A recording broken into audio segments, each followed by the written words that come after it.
నమస్కారం, ADB news కు స్వాగతం. నేను సుధీర్. ముందుగా హెడ్లైన్స్. పొలంలో గంజాయి సాగు ముఠా గుట్టురట్టు చేసిన పోలీసులు. 42 లక్షల విలువైన గంజాయి స్వాధీనం. అదుపులోకి 4 నిందితులు. గంజాయి నిర్మూలనకు కఠిన చర్యలు తీసుకుంటున్నట్లు SP Akhil Mahajan స్పష్టీకరణ.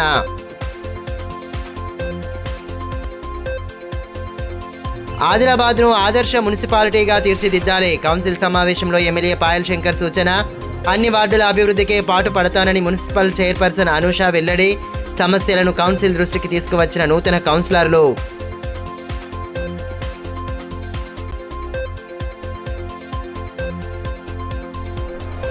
Mega job మేళాకు భారీ స్పందన. వేలాదిగా తరలివచ్చిన నిరుద్యోగ అభ్యర్థులు అవకాశాలను అందిపుచ్చుకుంటూ ఉన్నతంగా ఎదగాలని ఎస్పీ దిశానిర్దేశం.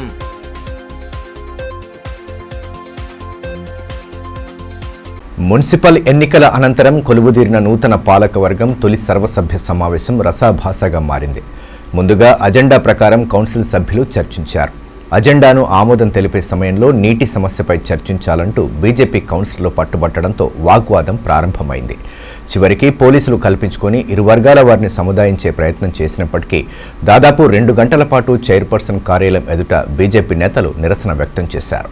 ఆదిలాబాద్ మున్సిపల్ తొలి సర్వసభ్య సమావేశం తీవ్ర ఉద్రిక్త పరిస్థితులకు దారితీసింది. నూతన పాలకవర్గం ఎన్నికైన అనంతరం తొలిసారిగా నిర్వహిస్తున్న సమావేశంలో బీజేపీ కాంగ్రెస్ కౌన్సిలర్ల మధ్య తీవ్ర వాగ్వాదం చోటు చేసుకుంది. ఇరు వర్గాలను సముదాయించేందుకు పోలీసులు రంగంలోకి దిగిన పరిస్థితి అదుపులోకి రాలేదు. కౌన్సిలర్లతో పాటు ఆయా పార్టీల ముఖ్య నేతలు సైతం మున్సిపల్ కార్యాలయానికి చేరుకున్నారు. నేతల నినాదాలతో మున్సిపల్ కార్యాలయ ప్రాంగణం హోరెత్తింది. సమావేశం ప్రారంభానికి ముందు బీజేపీ కౌన్సిలర్లంతా కాషాయ దుస్తులు ధరించి హాజరై భారత్ మాతాకి జై నినాదాలు చేశారు. అనంతరం మున్సిపల్ చైర్పర్సన్ బండారి అనూష అధ్యక్షతన సమావేశం ప్రారంభం కాగా ఎమ్మెల్యే పాయల్ శంకర్ సైతం హాజరయ్యారు. సమావేశంలో ప్రవేశపెట్టిన ఎజెండా ప్రకారం వివిధ అంశాలపై చర్చించారు. స్థానికంగా నెలకొన్న సమస్యలను సభ్యులు సమావేశం దృష్టికి తీసుకురాగా వాటి పరిష్కారానికి చర్యలు తీసుకోవాలని అధికారులకు ఎమ్మెల్యే చైర్పర్సన్ సూచనలు చేశారు. ఎజెండాకు అనుగుణంగా సమావేశం కొనసాగిన తర్వాత మెజారిటీ సభ్యులు ఆమోదం తెలుపుతూ కార్యాలయం నుండి బయటకు వచ్చే ప్రయత్నం చేయడంతో బీజేపీ సభ్యులు అభ్యంతరం వ్యక్తం చేశారు. వేసవిలో నీటి ఎద్దడి తలెత్తకుండా తీసుకోవాల్సిన చర్యలపై చర్చించాలంటూ పట్టుబట్టారు. దీనికి బీజేపీయేతర కౌన్సిలర్లు ఆసక్తి చూపకపోవడం, సభ్యులు బయటకు వచ్చేయడంతో బీజేపీ కౌన్సిలర్లు నిరసనకు దిగారు. ఈ దశలో ఇరు పార్టీల నేతల మధ్య తోపులాట చోటు చేసుకోవడంతో ఉద్రిక్తంగా పరిస్థితి మారింది. వెంటనే రంగంలోకి దిగిన పోలీసులు ఇరు వర్గాల వారిని సముదాయించే ప్రయత్నం చేశారు. సమస్యల పరిష్కారంపై చైర్పర్సన్ శ్రద్ధ చూపడం లేదంటూ బీజేపీ సభ్యులు నిరసనకు దిగారు. సమస్యలపై నిర్లక్ష్యంగా వ్యవహరిస్తున్నారంటూ ఆందోళన వ్యక్తం చేశారు. చైర్పర్సన్ కార్యాలయం ఎదుట ఖాళీ బిందెలతో నిరసన చేపట్టి నినాదాలు చేశారు. బీజేపీ నేత పాయల్ శరత్ అక్కడికి చేరుకొని పోలీసులతో వాగ్వాదానికి దిగడంతో పరిస్థితి మరింత ఉద్రిక్తంగా మారింది. డీఎస్పీ జీవన్ రెడ్డి పుర కార్యాలయానికి చేరుకొని నేతలను సముదాయించే ప్రయత్నం చేశారు. ఈ కార్యక్రమంలో కౌన్సిలర్లు కానివారు బయటకు వెళ్లాలంటూ పోలీసులు సూచించగా చైర్పర్సన్ భర్తతో పాటు ఇతర నేతలు కూడా బయటకు వెళ్లాలంటూ బీజేపీ సభ్యులు నినాదాలు చేశారు. చైర్పర్సన్ కార్యాలయం ఎదుట బైఠాయించి దాదాపు 2 గంటల పాటు నిరసన వ్యక్తం చేశారు. చివరకు పోలీసుల బందోబస్తు నడుమ చైర్పర్సన్ బండారి అనూష బయటకు వెళ్లిపోయారు. నూతన కౌన్సిల్ తొలి సమావేశమే తీవ్ర ఉద్రిక్తతకు దారితీయడం పట్టణంలో చర్చనీయాంశంగా మారింది. సభ్యుల గొడవలకు సంబంధించిన వీడియోలు సామాజిక మాధ్యమాల్లో వైరల్గా మారగా వాట్సాప్ గ్రూపుల్లో పుర సమావేశం చర్చకు దారితీసింది.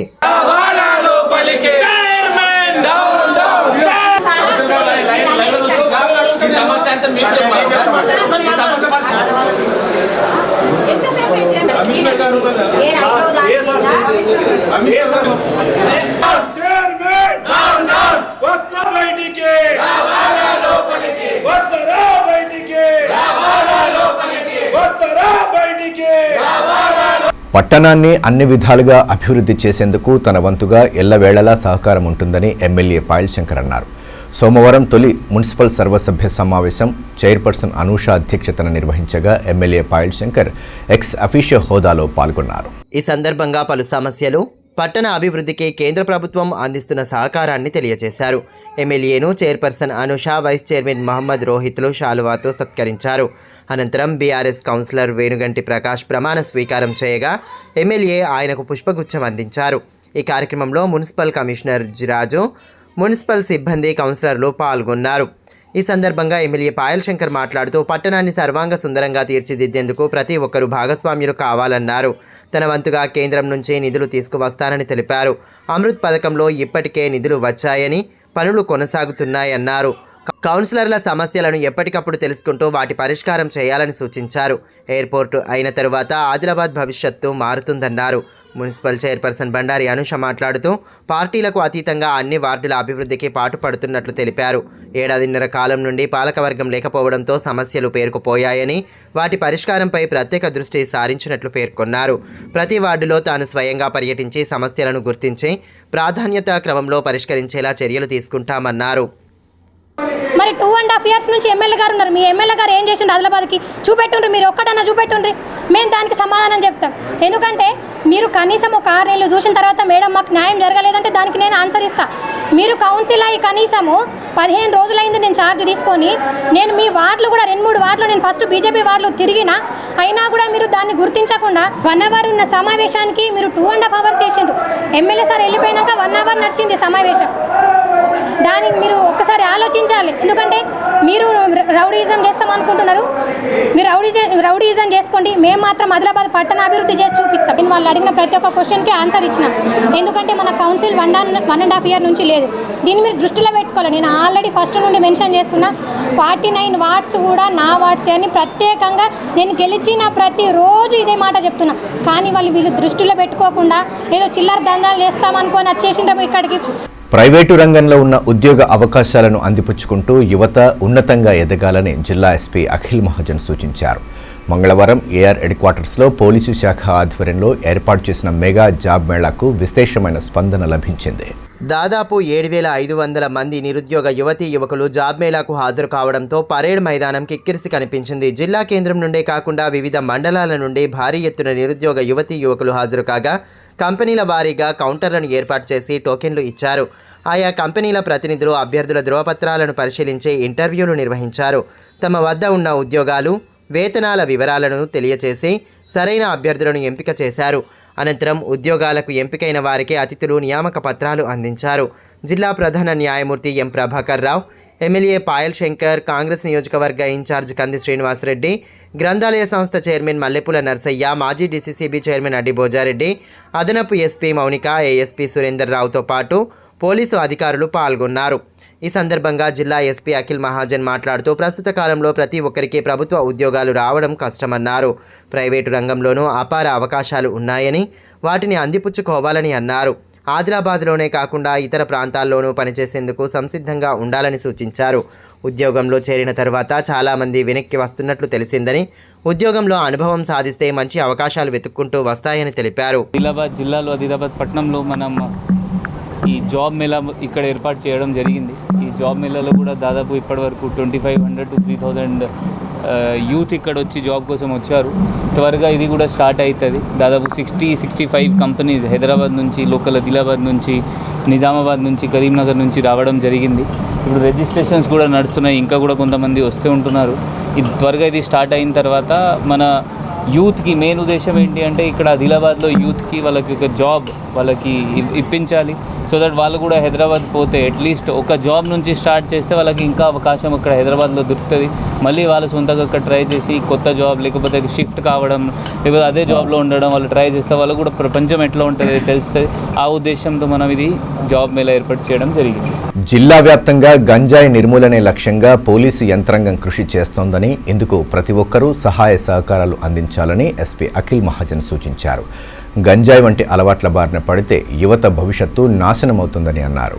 ఇచ్చోడ మండలం హీరాపూర్ గ్రామంలోని 9 ఎకరాల భూమిలో శనగ మధ్య గంజాయి సాగు చేస్తున్న నిందితులను అదుపులోకి తీసుకుని వారి నుండి 42 లక్షల రూపాయల విలువైన గంజాయిని స్వాధీనం చేసుకున్నట్లు తెలిపారు. స్థానిక పోలీస్ హెడ్ క్వార్టర్లో ఏర్పాటు చేసిన మీడియా సమావేశంలో ఎస్పీ పాల్గొని కేసు వివరాలను వెల్లడించారు. తనకు వచ్చిన విశ్వసనీయ సమాచారం మేరకు తనిఖీలు జరపగా ప్రధాన నిందితుడి వద్ద 390 గంజాయి మొక్కలు, మిగిలిన ముగ్గురి వద్ద 10 మొక్కలు లభించినట్లు వెల్లడించారు. ఈ కేసులో పవర్ మాధవ్, ఆత్రం దత్తాత్రేయ్, షేక్ ముజాయిద్, షేక్ ఆరిఫ్లను అదుపులోకి తీసుకున్నామన్నారు. నిందితులైన 4 గంజాయి సేవించే అలవాటు ఉన్నందున అధిక లాభాలు పొందాలన్న దురుద్దేశంతో గంజాయి పండించేవారని తెలిపారు. ప్రధాన నిందితుడు పవర్ మాధవ్ మిగిలిన వారికి గంజాయి తాగడానికి ఇస్తూ జాతీయ రహదారి వద్ద ప్రయాణిస్తున్న లారీలకు అమ్ముతూ ఉండమని చెప్పేవాడని, అలా అమ్మిన డబ్బుల నుండి 500 రూపాయలను మిగిలిన నిందితులకు ఇచ్చేవాడని పేర్కొన్నారు. పట్టుబడ్డ గంజాయి మొక్కల విలువ బహిరంగ మార్కెట్లో 42 లక్షల వరకు ఉంటుందన్నారు. గంజాయికి సంబంధించిన ఎలాంటి సమాచారం ఉన్నా 8712659973 నంబర్కు వాట్సాప్ ద్వారా తెలియచేయాలని, ఇప్పటి వరకు తమ పొలాలలో గంజాయి పండించిన 40 వ్యక్తులకు రైతు బంధు ప్రభుత్వ పథకాలు వర్తించకుండా సిఫార్సు చేసినట్లు వెల్లడించారు. సమావేశంలో ఊట్నూర్ ఏఎస్పీ రుత్విక్ సాయికుట్టే, ఇచ్చోడ సిఐ బండారి రాజు, ఎస్ఐ రమేష్, సిబ్బంది తదితరులు పాల్గొన్నారు. 420 ప్లాంట్స్ మనకి అక్కడ దొరికినాయి. ఒక్కొక్క విలువ ఒక 10,000 ఒక విలువ ఉంటుంది. ఇప్పుడు ఇంతకుముందు కూడా ఇతను అదే బిజినెస్ చేసింది. ఇతను అక్కడ పండించిన తర్వాత లోకల్ వాళ్ళకి అమ్మడం, లేకపోతే నేషనల్ హైవేలో పోయి అక్కడ వాళ్ళ లారీ వాళ్ళకి ఆపి అక్కడ లారీ వాళ్ళకి అమ్మడం ఇతను చేశాడు. సో దీంతో మనం 420 ప్లాంట్స్ ఇతను సీజ్ చేయడం జరిగింది. దీనిలో ఇప్పుడు మనం కలెక్టర్ గారు కూడా గవర్నమెంట్కి కలెక్టర్ గారి నుంచి ఒక లెటర్ కూడా పంపిస్తాము. ఇతనికి ఏం రైతు భరోసా లేకపోతే ఏం గవర్నమెంట్ బెనిఫిట్స్ వస్తున్నాయి అది ఆపమని. ఇది కాకుండా అంటే జస్ట్ జనరల్గా దాదాపు మనం 40 లాస్ట్ 1 ఇయర్లో 40 ల్యాండ్స్లో 40 కేసెస్లో ఇన్వాల్వ్ అయిన ఫార్మర్స్ ల్యాండ్స్కి మనం రైతు భరోసా క్యాన్సిలేషన్ కోసం రిక్వెస్ట్ లెటర్ పెట్టడం జరిగింది. అది కూడా గవర్నమెంట్ నుంచి వాళ్ళకి క్యాన్సిలేషన్ కూడా వచ్చినాయి. ఇప్పుడు కూడా మనం అదే సేమ్ కంటిన్యూ చేస్తాము. ఎవరైనా వాళ్ళ ల్యాండ్లో గాంజా పండిస్తే ఆ కేసు ఉంటుంది, జైలు ఉంటుంది. అది కాకుండా మనం గవర్నమెంట్ నుంచి ఆ ల్యాండ్కి ఏమైనా బెనిఫిట్స్ వస్తున్నాయంటే అది కూడా మనం బంద్ చేస్తాం. మన ఆనరబుల్ సీఎం సార్ అండ్ మన రెస్పెక్టెడ్ డీజీ సార్ ఇన్స్ట్రక్షన్స్ మన స్ట్రిక్ట్ ఉన్నాయి. ఆ తెలంగాణ డ్రగ్ ఫ్రీ మనం క్రియేట్ చేయాలి, ఏర్పాటు చేయాలి. దానికి మొత్తం పోలీస్ డిపార్ట్మెంట్ దానికోసం పని చేస్తున్నారు. ఇది కాకుండా కూడా అప్పుడప్పుడు మనకి కొన్ని ఇన్ఫర్మేషన్స్ వస్తున్నాయి. మనం కొత్తగా టెస్టింగ్ కిట్స్ కూడా వాడుకోవడం స్టార్ట్ చేశాము. దానిలో కూడా ఇదే సంవత్సరం ఒక 2 నెలలు జనవరి ఫిబ్రవరిలో 30 కేసెస్ మన జిల్లాలో మనం జస్ట్ గాంజా టెస్టింగ్ కిట్స్తో చేయడం జరిగింది. ఒకరిద్దరికి మనం హాస్పిటల్లో కూడా పంపడం జరిగింది. దట్ వాళ్ళకి జైలు పంపకుండా హాస్పిటల్లో పంపి వాళ్ళ మంచి సైకాట్రిస్ట్ నుంచి వాళ్ళు మంచిగా అయిన తర్వాత వాళ్ళు రిలీజ్ అవుతారు. ఎవరైనా పేరెంట్స్ కూడా వాళ్ళ పిల్లలకి ఇట్లా అలవాటు ఉంటే మన దగ్గర వచ్చి మనకి ఇన్ఫర్మేషన్ ఇస్తే అట్లే వాళ్ళపైన కేసు కాకుండా జైలు పంపకుండా వాళ్ళకి మనం డాక్టర్ దగ్గర NDPS యాక్ట్లో వాళ్ళకి డాక్టర్ దగ్గర అడ్మిట్ చేసి మంచి అయినప్పటి వరకు వాళ్ళు లోపలే ఉంటారు, అంటే డాక్టర్ దగ్గర ఉంటారు, దాని ట్రీట్మెంట్ ఇస్తారు. ఎందుకంటే మన దగ్గర డవ్ సెంటర్ మంచిది ఉంది, మన దగ్గర రిమ్స్ మంచి డాక్టర్ ఉన్నారు, సైకాట్రిస్ట్. మన జిల్లాలో మనం జస్ట్ జైలు పంపడం కాదు, వీళ్ళకి ఎవరైనా గాంజాయి అలవాటు అయినాయి వాళ్ళు కూడా మంచి చేయాలి. మన పోలీస్ అంటే ఒక డిసిజన్ తీసుకున్నారు దానికి, అంటే మన జనాల నుంచి ఇన్ఫర్మేషన్ రావాల్సింది. కేంద్ర ప్రభుత్వం విద్యుత్ చట్ట సవరణ బిల్లును పార్లమెంట్లో ప్రవేశపెట్టేందుకు చేస్తున్న యత్నాలు విరమించుకోవాలని తెలంగాణ రాష్ట్ర విద్యుత్ ఉద్యోగుల జేఏసీ జిల్లా చైర్మన్ శ్రీనివాస్ అన్నారు. కేంద్ర ప్రభుత్వ తీరుకు నిరసనగా మంగళవారం ఎస్సీ కార్యాలయం ఎదుట రాష్ట్ర కమిటీ పిలుపు మేరకు మధ్యాహ్న భోజన విరామ సమయంలో ధర్నా నిర్వహించారు. కేంద్రానికి వ్యతిరేకంగా నినాదాలు చేస్తూ హోరెత్తించారు. ప్లకార్డులు ప్రదర్శిస్తూ నిరసన వ్యక్తం చేశారు. ఈ కార్యక్రమంలో DE Edanna, JAC co chairman Sattaiah, నాయకులు విలాస్, సాంబయ్య, మధుకర్, అరుణ తదితరులు పాల్గొన్నారు. పార్లమెంట్లు ప్రైవేటు బిల్లులు వెంటనే, ఉద్యోగుల కార్మికుల ఐక్యత, ప్రైవేటైజేషన్ వెంటనే, పార్లమెంటు బిల్లులు వెంటనే,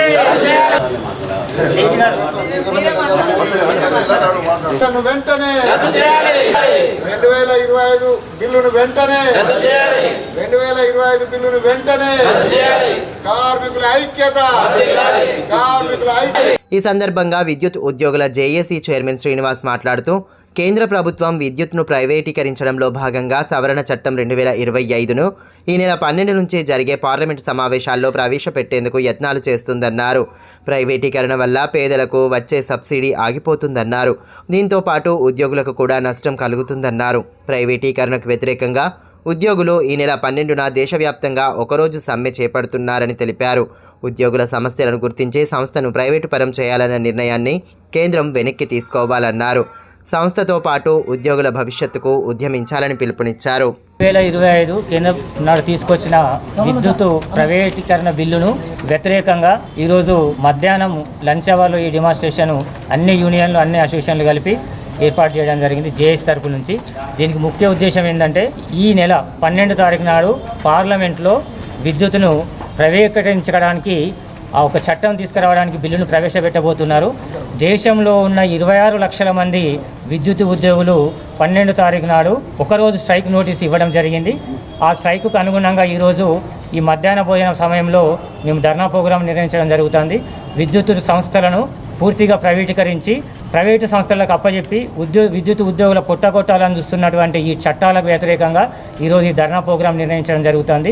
ఎన్నో రాష్ట్రాలు, ఉత్తరప్రదేశ్ అయితేనేమి, మహారాష్ట్ర అయితేనేమి, జార్ఖండ్ అయితేనేమి, ఇటువంటి రాష్ట్రాల్లో ప్రైవేటైజేషన్ తీసుకొచ్చినప్పుడు విద్యుత్ ఉద్యోగులు ఏకతాటిపై నడిచి ఆ రాష్ట్రాలని దేశాన్ని చీకటి కోణంలో ఉంచడం వల్ల ఆ బిల్లులను వెనక్కి తీసుకోవడం జరిగింది.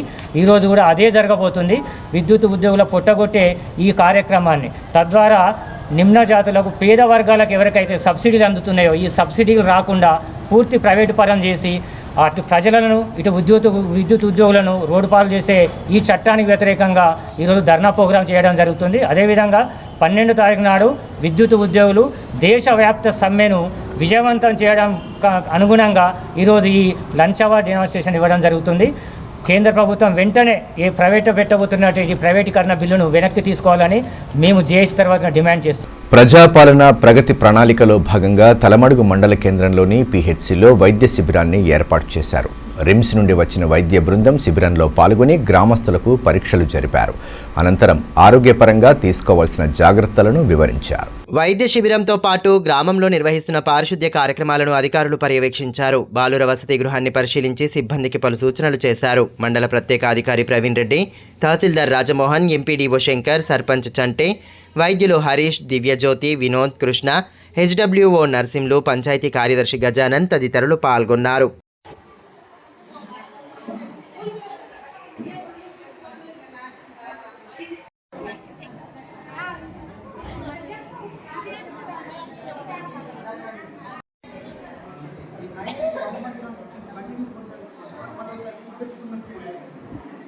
ఈ సందర్భంగా మండల ప్రత్యేక అధికారి ప్రవీణ్ రెడ్డి మాట్లాడుతూ ప్రభుత్వం ప్రతిష్టాత్మకంగా అమలు చేస్తున్న ప్రజాపాలన ప్రగతి ప్రణాళిక కార్యక్రమంలో భాగంగా వైద్య శిబిరాన్ని ఏర్పాటు చేసినట్లు తెలిపారు. శిబిరంలో పాల్గొన్న ప్రజలు వైద్యుల సూచనలు పాటించాలన్నారు. కార్యక్రమంలో భాగంగా మన కలెక్టర్ గారి ఆదేశం ప్రకారం నేను మండల్ స్పెషల్ ఆఫీసర్ ప్రవీణ్ రెడ్డి ఈరోజు మన పిహెచ్సి తలమడుగు విజిట్ చేయడం జరిగింది. అలాగే బీసీ హాస్టల్ లో విజిట్ చేయడం జరిగింది. ఇక్కడ క్లీన్లీనెస్ గురించి కానీ పిల్లలు చదవడం, వారి భోజనాలు సౌకర్యాలు ఎలా ఉన్నాయని చూడడానికి ఇక్కడ విజిట్ చేయడం జరిగింది. ప్రణాళికాబద్ధంగా చదివితే ప్రభుత్వ ఉద్యోగాలను సాధించాలన్న కల సాకారమవుతుందని ఉమ్మడి Adilabad GST joint commissioner Sri Leela, retired additional commissioner Anuradha సూచించారు. శ్రీ భారత్ ఫౌండేషన్ ఆధ్వర్యంలో పట్టణంలోని ఓ ప్రైవేటు ఫంక్షన్ హాల్లో మంగళవారం కెరీర్ గైడెన్స్పై అవగాహన సదస్సును ఏర్పాటు చేశారు. ఈ సందర్భంగా కెరీర్ మిత్ర యాప్ను అతిథులు విడుదల చేశారు. అనంతరం ప్రభుత్వ రంగంలో ఉద్యోగ అవకాశాలు, సిలబస్, లక్ష్య సాధన తదితర అంశాలపై అభ్యర్థులకు దిశానిర్దేశం చేశారు. లక్ష్యాలను సాధించడంపైనే యువత దృష్టి ఉండాలని, అనవసర అంశాల జోలికి పోకుండా కలలను సాకారం చేసుకోవాలని సూచించారు. కార్యక్రమంలో సివిక్ సెంటర్ అధినేత Venkatesh, Bharat foundation chairman Sriram, Sairam Naidu, AC టీఓలు వినయ్ సాగర్, హరికిషన్, మహేష్ తదితరులు పాల్గొన్నారు. రాజ్యసభ సభ్యులుగా నియమితులైన వేం నరేందర్ రెడ్డిని ఆదిలాబాద్ డీసీసీ అధ్యక్షులు నరేష్ జాదవ్ హైదరాబాద్లో మర్యాదపూర్వకంగా కలిశారు. ఈ సందర్భంగా ఆయన్ని శాలువా, పుష్పగుచ్చాలతో సత్కరించి అభినందనలు తెలియజేశారు. ప్రజా సమస్యలను పార్లమెంటు వేదికగా బలంగా వినిపిస్తూ ప్రజలకు న్యాయం చేసే విధంగా పనిచేయాలని ఆకాంక్షించారు. ఆయన వెంట ఆసిఫాబాద్ మాజీ ఎమ్మెల్యే ఆత్రం సక్కు తదితరులు ఉన్నారు. మహిళా చైర్పర్సన్ అన్న కనీస గౌరవ మర్యాదలు లేకుండా బీజేపీ కౌన్సిలర్లు గతంలో ఎన్నడూ లేని విధంగా వ్యవహరించారని మాజీ municipal floor leader Bandari Satish ఆరోపించారు. మున్సిపల్ సర్వసభ్య సమావేశంలో బీజేపీ నేతల తీరును తీవ్రంగా ఖండించారు. స్థానికంగా ఏర్పాటు చేసిన మీడియా సమావేశంలో ఆయన మాట్లాడుతూ 2.5 ఏళ్ల కాలంలో ఎమ్మెల్యే పాయల్ శంకర్ చేసిందేమీ లేదన్నారు. కేవలం 15 రోజుల కిందట బాధ్యతలు తీసుకున్న చైర్పర్సన్పై కనీస గౌరవం చూపడం లేదని వాపోయారు. సంవత్సరాల నుంచి మున్సిపాలిటీలో కేవలం ఎంత చీప్ ట్రిక్స్ అంటే చైర్పర్సన్ గారు ప్రమాణ స్వీకారం చేసిన 3వ రోజే వర్కర్స్ తోటి సమ్మె చేపిస్తారు. జీతాలు ఇప్పిలేదు. 3 నెలలు 4 నెలల నుంచి జీతాలు లేకపోతే కూడా సమ్మె చేయదే 3 రోజుల కింద 3 రోజులు ప్రమాణ స్వీకారం చేసి సమ్మె చేయిస్తారు. ఎమ్మెల్యే గారు మీకు దయచేసి చేతులు జోడించి విజ్ఞప్తి చేస్తున్నాం, మంచి రాజకీయాలు చేయండి, మంచి రాజకీయాలు చేయండి.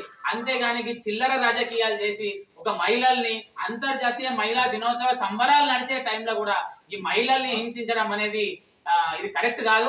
మేము కూడా చేతులకు గాజులు కూడా వేసుకొని లేము. మీ దాడికి ప్రతి దాడి కూడా చెప్తాం. ఈ రోజు రేపటి నుంచి ప్రతిరోజు ప్రెస్ లో ఉంటాం. మీ చేసిన మీ వ్యాపారాలు విప్రాలు, మీరు కిరాణా షాప్ నడిపినరా, మరి బట్టల షాప్ పెట్టినరా, ఏడికి పెట్టినో, మీ 100,000 కోట్ల ఆస్తులు ఎడకలేచ్చినాయి. మరి మీ కొడుకు గారు మీరు మరి పెద్ద పెద్ద మాటలు మాట్లాడతారు. ఎమ్మెల్యే క్యాంప్ ఆఫీస్ లో ఉండాలా, అదే క్యాంప్ ఆఫీస్, మీ ఎమ్మెల్యే క్యాంప్ ఆఫీస్ లో మీ కొడుకు కూర్చోడా? చైర్పర్సన్ గా ఒక మహిళ ఉన్నప్పుడు నేను భర్తగా నేను పక్కకు ఉండద్దా? నేను చైర్మన్ ఒక కౌన్సిల్ ఛాంబర్ లో ఉంటే మీరు ప్రశ్నించండి. అంతేగాని ఒక మహిళ పట్ల ఇంత ఘోరంగా నేను చూస్తున్న 18 సంవత్సరాల రాజకీయంలో ఇలాంటి చీకటి రోజు మాత్రం మీరు చూలే. పాయల్ శంకర్ గారికి దీనికి పూర్తి బాధ్యత. వార్తలు ముగించే ముందు హెడ్లైన్స్ మరోసారి. పొలంలో గంజాయి సాగు ముఠా గుట్టురట్టు చేసిన పోలీసులు. 42 లక్షల విలువైన గంజాయి స్వాధీనం. అదుపులోకి 4 నిందితులు. గంజాయి నిర్మూలనకు కఠిన చర్యలు తీసుకుంటున్నట్లు SP Akhil Mahajan స్పష్టీకరణ.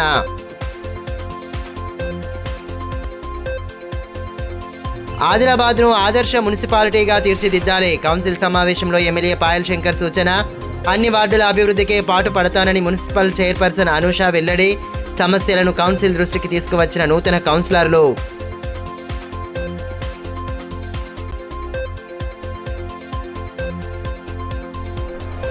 Mega job మేళాకు భారీ స్పందన. వేలాదిగా తరలివచ్చిన నిరుద్యోగ అభ్యర్థులు అవకాశాలను అందిపుచ్చుకుంటూ ఉన్నతంగా ఎదగాలని ఎస్పీ దిశానిర్దేశం.